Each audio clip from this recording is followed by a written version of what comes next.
जलगांव जिले के बोथगढ़ में आज कपास की खेती से जुड़े किसानों के लिए एक महत्वपूर्ण मार्गदर्शन शिविर का आयोजन किया गया। इस शिविर का उद्देश्य किसानों को फिर से कपास की खेती की ओर आकर्षित करना और ब्राजील जैसे देश के समान भरपूर उत्पाद प्राप्त करने की उपाय सुझाना था। देश विदेश के कपास वैज्ञानिक और विशेषज्ञों ने इस अवसर पर किसानों को नवनीतम तकनीक और वैज्ञानिक तरीकों से अवगत कराया।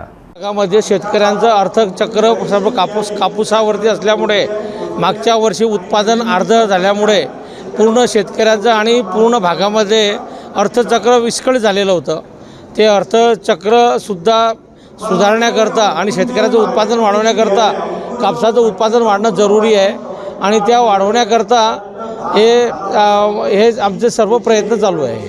अवकाळी पावसामुळे आणि गुलाबी बोंडअळीमुळे आणि जागतिक दर्जामध्ये आपल्या भागामध्ये कापसाला भाव न मिळाल्यामुळे लोकांचं शेतकऱ्यांचं कपाशी लावण्याकडे कल कमी आहे आणि त्याकरता शेतकऱ्यांना चांगलं उत्पादन येण्याकरता आमचा एक स्तुत्य उपक्रम म्हणून मी कॉटन असोसिएशन ऑफ इंडियाच्या मार्फत आणि महावीर जिनिंगच्या मार्फत आम्ही चांगल्या प्रकारचे सायंटिस्ट बोलून त्यांचं उत्पादन डबल होण्याकरता हा एक उपक्रम आम्ही केलेला असून आज आपल्या देशामध्ये एकरी 6 ते 7 क्विंटल कापूस होतो।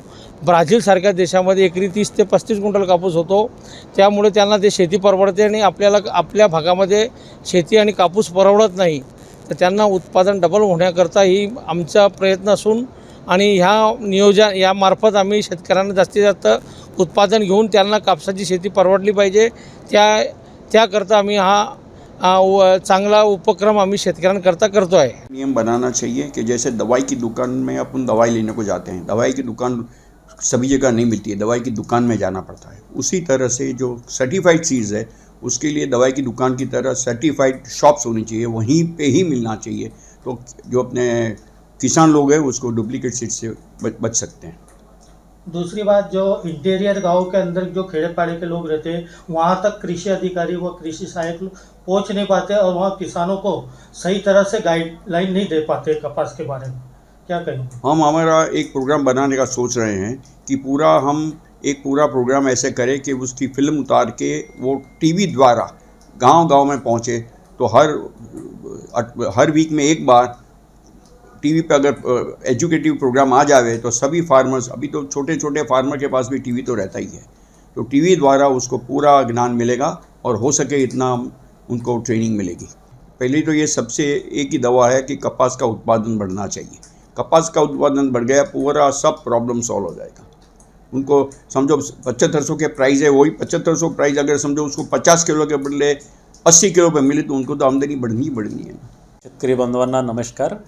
आता कापसाचा हंगाम सुरू होत आहे। साधारणतः जूनच्या पहिल्या आठवड्यापासून पेरणीला सुरुवात होत आहे। तर शेतकऱ्यांना अशी विनंती राहील की त्यांनी आपल्या जमिनीनुसार वाणाची निवड करावी और शक्यतोवर याच्यामध्ये ते लवकर येणारे म्हणजे कमी कालावधीत परिपक्व होणारे अशाच वाणाची निवड करा आणि तुम्हाला तुमचं जे ओढीमधलं जे अंतर असेल ते साधारणतः तुमच्या जमिनीनुसार निवडा। त्यातल्या त्यात 90 बाय 30 सेंटीमीटर हे उपयुक्त आहे आणि समजा जमीन थोडी उथळ असेल तर 90 बाय 15 सेंटीमीटरसुद्धा तुम्हाला निवडता येईल, जेणेकरून तुम्हाला तुमच्या शेतीमधली जी उत्पादकता आहे विशेषतः कापसामधली ती तुम्हाला वाढवता येईल आणि वेळेवर समजा खत नियोजन, तण नियोजन आणि किडी आणि रोगाचं नियोजन केलं तर आपल्याला कापसामधली उत्पादकता वाढण्यास मदत होईल।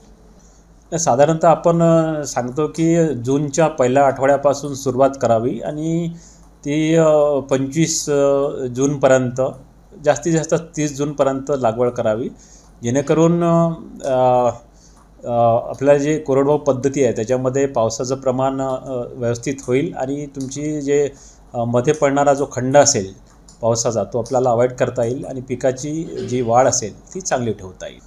गुलाबी बोंडअळीसाठी शेतकऱ्यांना नम्र विनंती आहे की त्यांनी सुरुवातीलाच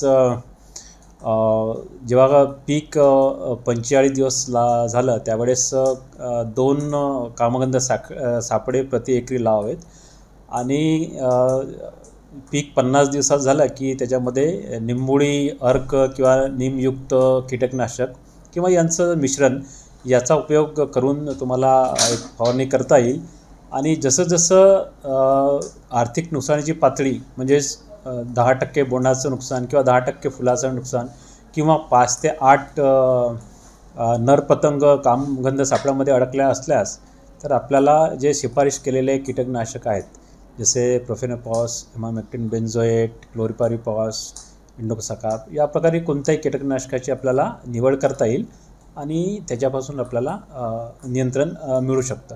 पण एकदा समजा तुमच्या शेतामध्ये खूप मोठ्या प्रमाणावर प्रादुर्भाव झाला आणि त्याच्यानंतर तुमचा फवारणी केली तर तेवढं आपल्याला नियंत्रण मिळणार नाही.